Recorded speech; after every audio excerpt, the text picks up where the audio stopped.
بات کریں گے دفاعی نمائش آئیڈیاز 2022 کی، جو کہ کراچی ایکسپو سینٹر میں جاری ہے۔ 4 روزہ نمائش میں دنیا کے 64 ممالک اپنی مصنوعات کے ساتھ شریک ہیں۔ رواں سال کے آئیڈیاز میں پاکستان سمیت 51 ممالک کے 285 وفود بھی شریک ہیں۔ نمائش میں آسٹریلیا، رومانیہ اور ہنگری پہلی مرتبہ شریک ہیں۔ کورونا وبا کے باعث 4 سال بعد منعقد ہونے والے ایونٹ میں ملک بھر سے چھوٹے بڑے وینڈرز اپنی منفرد مصنوعات کے ساتھ شریک ہوئے ہیں۔ گزشتہ روز army chief general Qamar Javed Bajwa نے بھی دفاعی نمائش کا دورہ کیا۔ پاکستان کی جانب سے تیار کردہ اسپیشل آپریشن وہیکل سب کی توجہ کا مرکز بنے ہوئے ہیں۔ ان میں دشمن پر مارٹر گولے پھینکنے اور خود کو چھپانے کے لیے اسموک بم پھینکنے کی صلاحیت بھی موجود ہے۔ ترکیے کی شارٹ گن اور رائفلز بھی مرکز نگاہ بنے ہوئے ہیں۔ شہریوں کی من پسند ہتھیار کو لوڈ اور ان لوڈ کرنے کی پریکٹس بھی ہو رہی ہے۔ اس دفاعی نمائش کے کامیاب انعقاد پر بات کرنے کے لیے ہمیں پروگرام میں آج جوائن کیا ہے وفاقی وزیر برائے دفاعی پیداوار محمد اسرار ترین صاحب نے۔ سر، بے حد شکریہ آپ کا وقت دینے کے لیے۔ سر، سب سے پہلے تو آپ ہمیں یہ بتائیں کہ اس دفاعی نمائش کے انعقاد کا مقصد کیا ہے؟ جی بسم اللہ الرحمن الرحیم، بہت شکریہ آپ نے موقع دیا۔ اس کا مقصد تو یہ ہے کہ آپ اپنی دفاعی صلاحیتوں کو ایگزیبٹ کریں پوری دنیا کے لیے، اور اس کا ایک مقصد یہ بھی ہے کہ ہماری جو دفاعی پروڈکٹس ہیں جس کو ہم بہت جو ہماری ہیوی پروڈکٹس ہیں ان کو باہر دنیا میں ایگزیبیشنز میں ہم ڈسپلے کرنے کے لیے بہت کچھ خرچہ کرنا پڑتا ہے اور بہت ساری چیزیں ڈیفیکلٹیز آتی ہیں اس میں، تو اس سے بچنے کے لیے یہ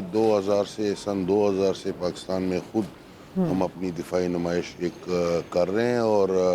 بہت کامیابی کے ساتھ، تاکہ ہماری جو کمپنیز ہیں ان کو بھی سہولت ہو، اور ہمارے جو پرائیویٹ سیکٹر کے لوگ ہیں جو کہ افورڈ نہیں کر سکتے ہیں باہر کے نمائش میں ایگزیبیشنز میں جانے کے لیے، ان کو بھی ایک بہترین موقع ملتا ہے یہاں پہ اپنی پروڈکٹس ڈسپلے کرنے کا، اور یہاں پہ دنیا آتی ہے اس کو دیکھتی ہے، اور اسی سے ہی پھر آگے کام چلتا ہے، کاروبار بھی ہوتا ہے، اور اس کا بہت بڑا فائدہ ہوتا ہے ملک کو۔ سر، اتنا بڑا ایونٹ آرگنائز کرنا، اتنی بڑی ایگزیبیشن کروانا، یہ کتنا چیلنجنگ ہے، کتنا وقت درکار ہوتا ہے اس کی تیاری کے لیے؟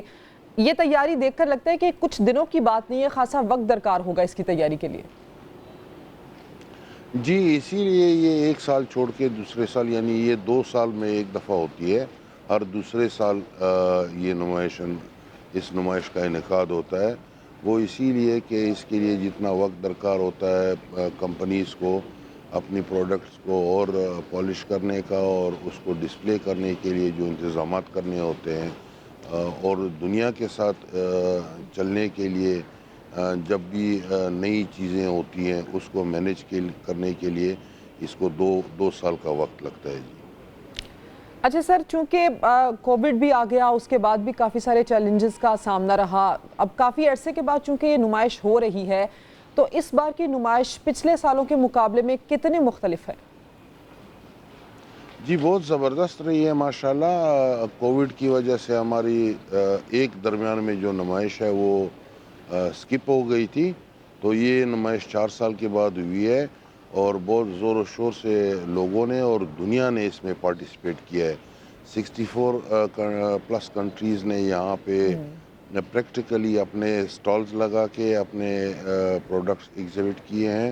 اور 250 پلس جو ڈیلیگیٹس آئے ہیں وہ یہاں پہ ہمارے ساتھ پارٹیسپیٹ کر رہے ہیں، اور جو لوکل یہاں پہ ہمارے لوگ ہیں زبردست پارٹیسپیشن سر کی ہے بالکل، انہوں میں نے۔ یہی آپ سے پوچھنا چاہ رہی تھی کہ یہ ایک پبلک فرینڈلی نمائش ہے، لوگ آتے ہیں، وزٹ کرتے ہیں، خوش ہوتے ہیں، جو کہ اچھی بھی بات ہے کہ ایک انوائرمنٹ چینج ہو جاتا ہے لوگوں کا۔ پبلک رسپانس اس بار سر کیسا تھا؟ جی بہت زبردست تھا۔ اگر آپ نمائش میں آپ کو تجربہ ہوا ہو یا کبھی دکھایا ہو آپ نے، تو بالکل یعنی کہ وہاں پہ بالکل جیم پیک ماحول تھا ایک سر لوگوں کی رش کی وجہ سے۔ جی یہ جو دفاعی نمائش ہے دنیا بھر میں ہمارا امیج اور معیشت کو بہتر بنانے میں کیسے مدد فراہم کر سکتی ہے؟ اتنا کامیاب ایونٹ ہمیں کیا فائدہ دے سکتا ہے سر؟ جی بہت فائدہ دے سکتا ہے، ہمارے پروڈکٹس کو لوگ دیکھتے ہیں اور ہم بھی دنیا کے ساتھ چل رہے ہیں، دنیا کو بھی پتہ چلتا ہے کہ پاکستان میں جو بھی چیزیں پروڈیوس ہو رہی ہیں اور زبردست ہیں، اور مانا ہوا ہے کئی ممالک کے ساتھ ہمارے اس چیز کے اوپر ہماری پروڈکٹس کے لیے ان کی ڈیمانڈ ہوتی ہے، ان کے ساتھ ہمارے معاہدے چلتے ہیں، اور آگے جا کے ٹرانسفر آف ٹیکنالوجیز پہ ہم بات کرتے ہیں، کچھ ممالک ہم سے لیتے ہیں، کچھ لوگوں سے ہم لیتے ہیں، تو یہ سارا سلسلہ جو ہے یہ ہمارے ملک کے معیشت کے لیے اور جی ہماری ڈیفنس کے لیے بہت سود مند ثابت ہوتا ہے جی۔ سر، آپ نے خود معاہدوں کا ذکر کیا، تو یہ انفارمیشن بھی آپ ہمارے ساتھ شیئر کریں کہ ہماری کمپنیز کے ساتھ انٹرنیشنلی کیا کچھ بڑے معاہدے بھی ہوئے اس ایگزیبیشن میں؟ جی مختلف کمپنیز کے ساتھ ہوتی ہیں، گورنمنٹ ٹو گورنمنٹ بھی ہوتی ہے، گورنمنٹ ٹو بزنس جو فرمز ہوتے ہیں ان کے ساتھ B2B بھی ہوتے ہیں، B2G بھی ہوتے ہیں، تو یہ کافی ساری چیزیں ہوتی رہتی ہیں ایک ساتھ سائملٹینیسلی۔ اچھا سر، یہ چونکہ جب میں آپ سے بات کر رہی ہوں تو ہم اس کے فوٹیجز بھی چلا رہے ہیں، اس کے پکچرز بھی چلا رہے ہیں، کچھ ملاقاتوں میں آپ بھی نظر آ رہے ہیں، تو جو آپ کی ملاقاتیں ہوئی ہیں ان ملاقاتوں سے ریلیٹڈ آپ کیا شیئر کرنا چاہیں گے ہمارے ساتھ؟ جی میرے ساتھ کافی سارے جو منسٹرز آئے ہوئے تھے ان کی ملاقاتیں ہوئی ہیں، کسی کے آرمی کے آفیسرز آئے ہوئے ہیں، جنرلز آئے ہوئے ہیں، اور ڈیفنس سے ریلیٹڈ لوگ آئے ہوئے ہیں، تو کافی سارے ترکی سے، آذربائیجان سے، فرانس سے، جرمنی سے، اٹلی سے، اور جتنے بھی ہمارے فرینڈلی کنٹریز ہیں ان سے کافی سارے ممالک سے لوگ آئے ہوئے ہیں اور ہماری ملاقاتیں ہوئی ہیں جی۔ اسرار صاحب، آپ نے خود بھی بتایا کہ دیگر ممالک سے جو وفود آئے ہیں ان کی ٹیکنالوجی بھی سامنے رکھی جا رہی ہے، ہماری ٹیکنالوجی کو دیکھ کر، ہمارا جو جنگی ساز و سامان ہے اس کو دیکھ کر دوسرے ممالک کے وفود کا ریسپانس کیسا تھا؟ پاکستان کی ٹیکنالوجی کو لے کر کیا ان کے کومنٹس تھے؟ جی بہت زبردست، سب لوگوں نے بہت اپریشیٹ کیا ہے، اور انہوں نے کہا ہے کہ جی پاکستان میں بہت بڑا پوٹینشل ہے ایک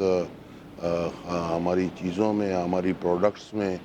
اور دنیا میں جب بھی میں خود بھی جاتا ہوں باہر کے ممالک میں اس طرح کے ایگزیبیشنز میں، تو ہماری پروڈکٹس کی ڈیمانڈ ہوتی ہے اور ہماری ان سے بات چیت ہوتی ہے، ہم ان کو سپلائی دیتے ہیں جی۔ اچھا اسرار صاحب، ویسے یہ جو ہمارے ملک میں ابھی کراچی میں ایگزیبیشن ہوئی ہے، اس میں اور جو باہر کے ملک میں ایگزیبیشن ہوتی ہے انٹرنیشنلی، اس میں کیا فرق ہوتا ہے سر؟ جی ایگزیبیشن میں تو تقریباً آلموسٹ جو کمپنیز ہوتی ہیں وہ پارٹیسپیٹ کرتی ہیں، چاہے ہمارے ہاں ہو چاہے باہر ہو، ہمارے لیے یہ فائدہ ہوتا ہے کہ ہمارے جو اپنی جو نمائش ہے اس میں ہمارے پرائیویٹ جتنی بھی کمپنیز ہیں وہ پارٹیسپیٹ کر لیتی ہیں بڑے پیمانے پہ، جو کہ ان کے پاس اتنے وسائل نہیں ہوتے کہ وہ باہر کی ایگزیبیشنز میں بھی اپنے پروڈکٹس کو ایگزیبٹ کریں، تو ایک ہمارا جو آئیڈیاز کا پلیٹ فارم ہے وہ ان کے لیے بہت سود مند ثابت ہوتا ہے جی۔ اسرار صاحب، اس طرح کے ایونٹس، اس قسم کی ایگزیبیشنز ہمارے ملک کا امیج دوسرے ملکوں میں بہتر کرنے میں کتنے مددگار ثابت ہوتے ہیں اور معیشت کے لیے کتنی مدد فراہم کرتے ہیں؟ دیکھیں جی معیشت تو جو ڈیفنس ریلیٹڈ جو پروڈکٹس ہیں، آپ اگر دنیا میں بڑی معیشتیں دیکھ لیں، امریکہ ہے، چین ہے، فرانس ہے، جرمنی ہے، یعنی کہ یہ سب لوگ جو ہیں وہ ڈیفنس کے پروڈکٹ سے ہی اپنی معیشتیں جو ہے نا وہ زیادہ ان کی مستحکم رہتی ہے، بہت بڑا کاروبار ہوتا ہے، اور وہی اپورچونیٹیز ہمارے پاس بھی ہیں اگر ہم اپنی چیزوں کو اور اپنے جو ہمارے پروڈکٹس ہیں ان کو صحیح طرح سے یوٹیلائز کریں اور اس کی انہانسمنٹ کریں جی۔ ہمارے پاس ابھی بھی POF میں اگلے 3-4 سال کے لیے آرڈرز بک ہیں، اچھا، تو 2-3 سال 4 سال کے لیے ہمارے پاس گنجائش نہیں ہے کہ ہم اور آرڈرز لیں۔ اسی طرح PSC کامرا ہے، پاکستان ایروناٹیکل کمپلیکس، اس میں ہمارے پاس آرڈرز بک ہیں، اس میں ابھی ہم فی الحال آرڈرز اور مزید نہیں لے رہے ہیں۔ مقصد میرا یہ NRTC ہمارا ادارہ ہے، national radio and telecommunication, اس کی صحیح۔ پروڈکٹس بہت اعلیٰ ہیں، دنیا میں بہت ڈیمانڈنگ ہے، اور بہت سارے ممالک کو ہم ایکسپورٹ کرتے ہیں یہ چیزیں۔ اچھا اسرار صاحب، ویسے بھی جو ہماری پروڈکٹس ہیں وہ دنیا بھر میں ان کو خوب سراہا جاتا ہے، کافی اپریشیٹ کیا جاتا ہے. اب یہ جو کل نمائش ختم ہونے جا رہی ہے، اس کے بعد مستقبل کی نمائش کو لے کر کیا پلاننگ ہے سر؟ اس رسپانس کو دیکھتے ہوئے کیا یہ پلان کیا جا رہا ہے کہ اگلی بار جو ایگزیبیشن ہوگی وہ اس سے زیادہ بڑی سطح پر ہوگی، اس سے زیادہ کمپنیز کو دعوت دی جائے گی، زیادہ ممالک کو یہاں پر بلایا جائے گا؟ جی ظاہر سی بات ہے، جب بھی ایک ایکسپیرینس ہوتا ہے آپ کا تو آپ نیکسٹ لیول کے لیے اس سے بہتر انتظامات تو خیر اب بھی بہت بہتر ہیں، تو پارٹیسپیشن بھی انشاءاللہ اس سے زیادہ ہی ہوگی، اور جتنی چیزیں اس وقت کے لیے نئی ہوں گی، نئی ٹیکنالوجیز اس میں آئیں گی، اور جتنے بھی نئے ریسرچ ہوں گے وہ سب کچھ اس میں آنے والی نمائشوں میں انکلوڈ ہوگا.